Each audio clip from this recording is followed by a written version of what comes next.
आज 28 फरवरी 2022 है और आज का दिन हम लोगों के लिए बहुत ही गर्व का दिन है, बहुत ही हर्ष का दिन है, उल्लास का दिन है, क्योंकि आज पूरे भारत में मनाया जा रहा है कौन सा दिन?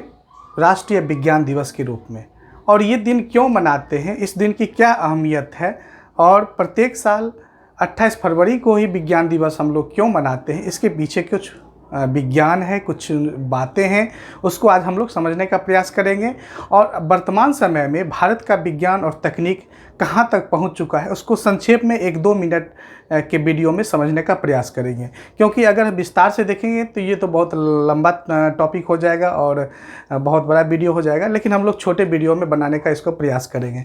तो देखिए, सबसे पहले तो ये जो राष्ट्रीय विज्ञान दिवस जो है ये प्रत्येक साल मनाया जाता है आपको 28 फरवरी को। और 28 फरवरी को मनाने का जो कारण है, अगर ज़्यादातर लोगों से पूछेंगे तो कहेंगे कि ये जो चंद्रशेखर वेंकट रमन है, CV रमन, उनका जन्मदिन है, तो कोई कहेंगे कुछ, कोई कहेंगे कुछ, लेकिन वास्तविकता वैसा नहीं है। इनका जो जन्म हुआ था वो हुआ था 7 नवंबर 1888 को और उनकी मृत्यु हुई थी 21 नवंबर 1970 को। लेकिन हुआ था क्या कि 28 फरवरी 1928 को इन्होंने रमन प्रभाव की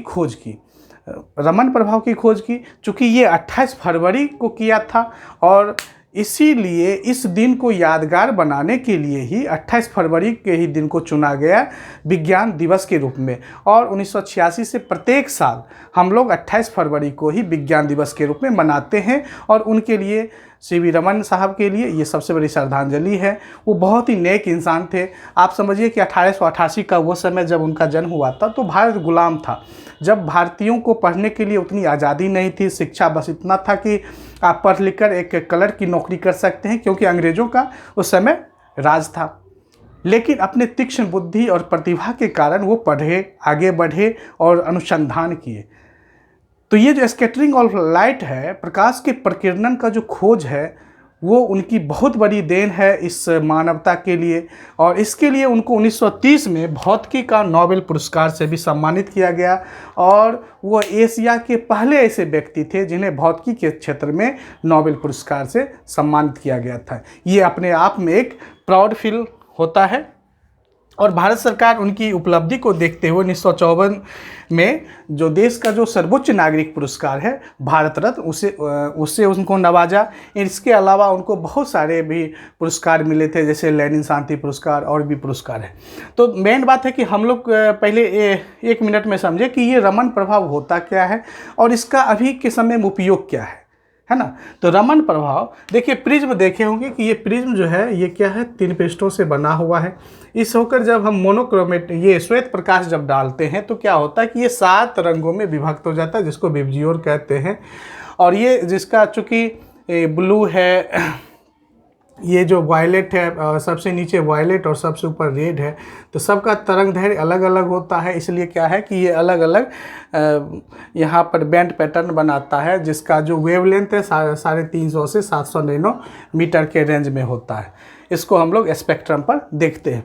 तो रमन साहब ने क्या कहा कि जब किसी ठोस या द्रव के अणु पर जब एक मोनोक्रोमेटिक लाइट पड़ता है तो क्या होता है कि उससे तो तरंग दैर्घ्य निकलता है, जिसको रेले स्कैटर्ड लाइट कहते हैं। तो उसके साथ साथ एक अल्प तरंग दैर्घ्य का भी लाइट इमिट होता है, जिसको रमन स्कैटर्ड लाइट कहे। जैसे इसको देखने के लिए हम लोग क्या करेंगे कि यहाँ पर एक मोनोक्रोमेटिक लाइट को हम लोग यहाँ पे क्या किए, इस होकर पास किए। और सपोज कीजिए कि मोनोक्रोमेटिक लाइट के सामने हम लगा दिए फिल्टर। अब मोनोक्रोमेटिक लाइट आप लोग देखे होंगे बचपन में, जब कभी मेला घूमने गए होंगे या देखते होंगे छोटा छोटा बच्चा होता है, कहीं पर नाच गान होता है तो वहाँ पर क्या कहता है, लेजर लाइट मारता है। तो वो लेजर लाइट मुश्किल से 30 रुपया, 50 रुपया, 100 रुपया मिलता है। तो उसमें क्या होता है, मोनोक्रोमेटिक लाइट होता है।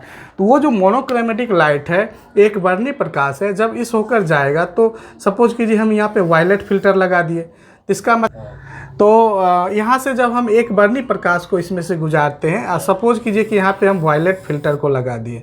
अब एक वर्णीय प्रकाश तो देखते होंगे कि लेजर लाइट जो रहता है उससे निकलता है। लेजर लाइट आराम से मार्केट में मिलता है, बच्चा लोग तो उसको लेके खेलते रहता है। तो इसमें क्या होगा कि सिर्फ वायलेट को जाने देगा, बाकी बात को रख लेगा। अब यहाँ सोचिए कि ये जो द्रव है अब इससे टकराएगा, तो यहाँ पे एक रेले स्कैटर लाइट निकला और दूसरा है रमन स्कैटर लाइट। ये अल्प है, बहुत कम तरंगदैर्घ्य का निकला। और फिर यहाँ पर हम ग्रीन फिल्टर लगा दिए, तो क्या हुआ, ग्रीन को जाने दिया, बाकी बात को रख लिया।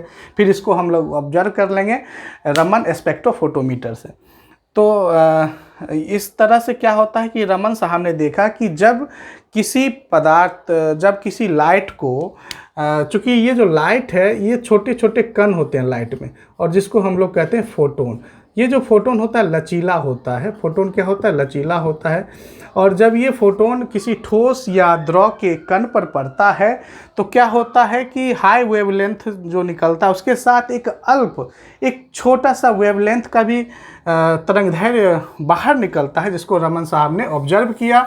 और इसी को उन्होंने क्या कहा कि ये जो प्रकाश का प्रकीर्णन है, प्रकीर्णन मतलब छितराना। जब प्रकाश, जैसे सपोज कीजिए कि प्रकाश है, अगर सीधे पास कर गया, एक माध्यम से दूसरे माध्यम आएगा, हल्का विचलन हुआ और ये निकल गया, तो इसको क्या कहेंगे, ट्रांसमिशन। अगर यहाँ से लाइट आया और यहाँ पे माध्यम में रह गया तो एब्जॉर्प्शन, और लाइट आया और चारों साइड बिखर गया तो क्या होगा, ये स्कैटरिंग ऑफ लाइट। इसी को कहते हैं स्कैटरिंग ऑफ लाइट।